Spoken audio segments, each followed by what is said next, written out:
Okay, now what would you do if you were Lisa in this story?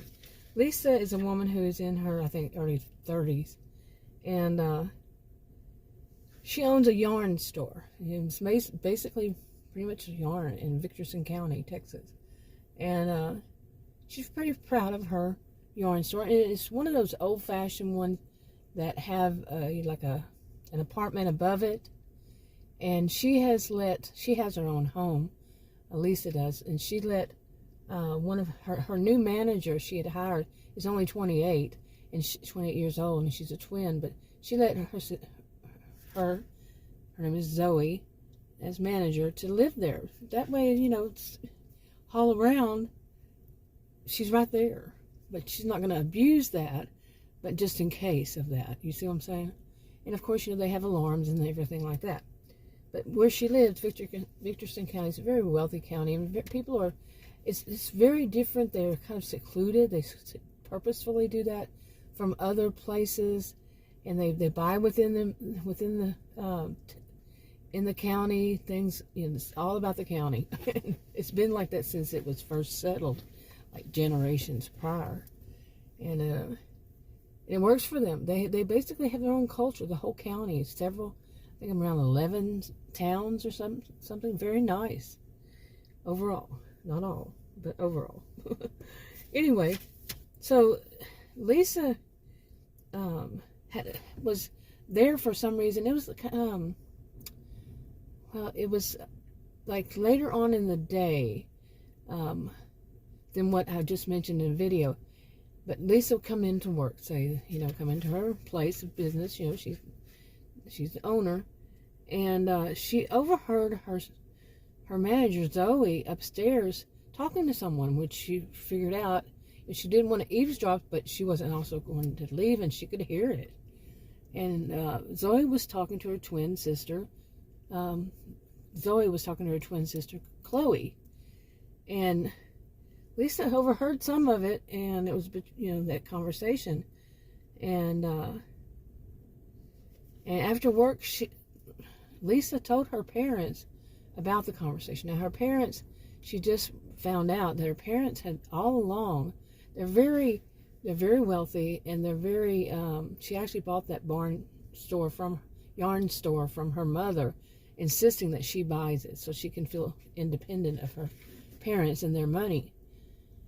Well, they're very sophisticated people, very wealthy, very sophisticated, and they just had to come back to Victorson County. They had been living in the big city because of what was going on in early 2020, plus a lot of strangeness in the county. Well, Lisa just found out when her parents came back unexpectedly, and it's their house she lives in. Like, part of it is hers, this big, huge house, with wings.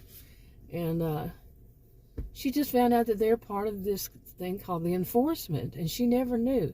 And in that county, it's a need-to-know basis, even amongst family members and husbands and wives, and they're all okay with it. Okay, I'll pause here for a second so you can so gather. That's a lot of information.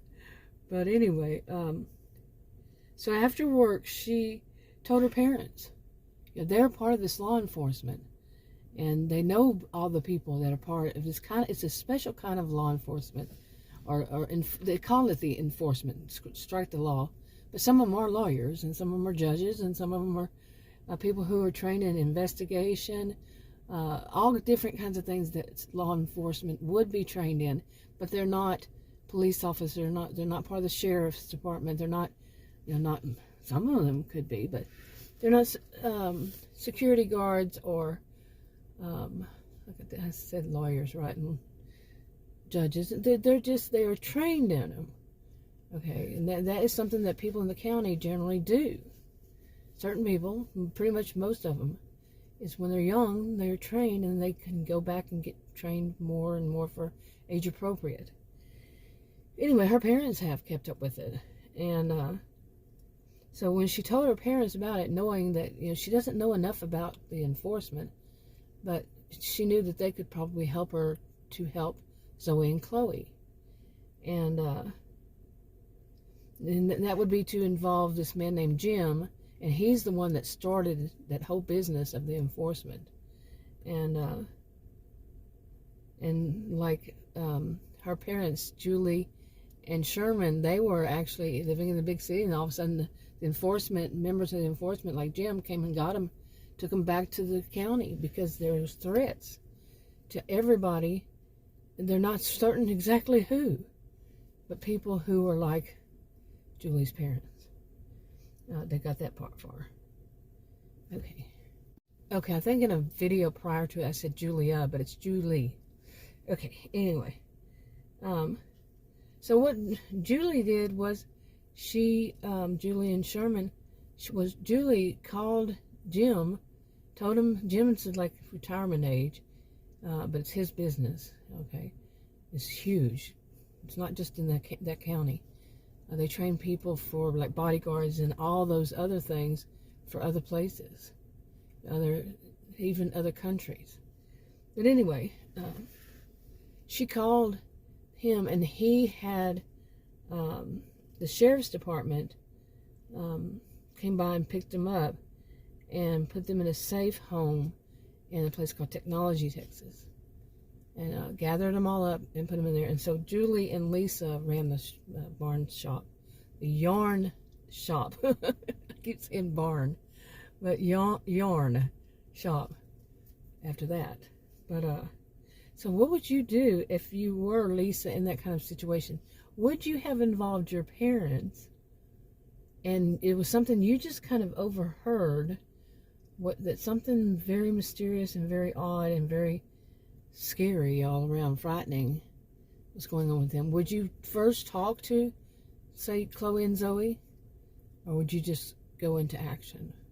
Because maybe Chloe and Zoe, who are 28, might not realize or might not even know, because Chloe and Zoe are from a part of the county that is, well, it's the worst place in the county. Let me put it that way. No place should have a reputation, but it's actually called the Outlaws. It goes back since the settlement of this whole county. So people in that county, they don't know these kinds of things, and they don't usually disclose these kind of things to them unless need be. So they might not understand that there's something else, something bigger going on in the county, and people's lives are being threatened. So, would you do that? What would you do? That's enough for this video. Stay tuned.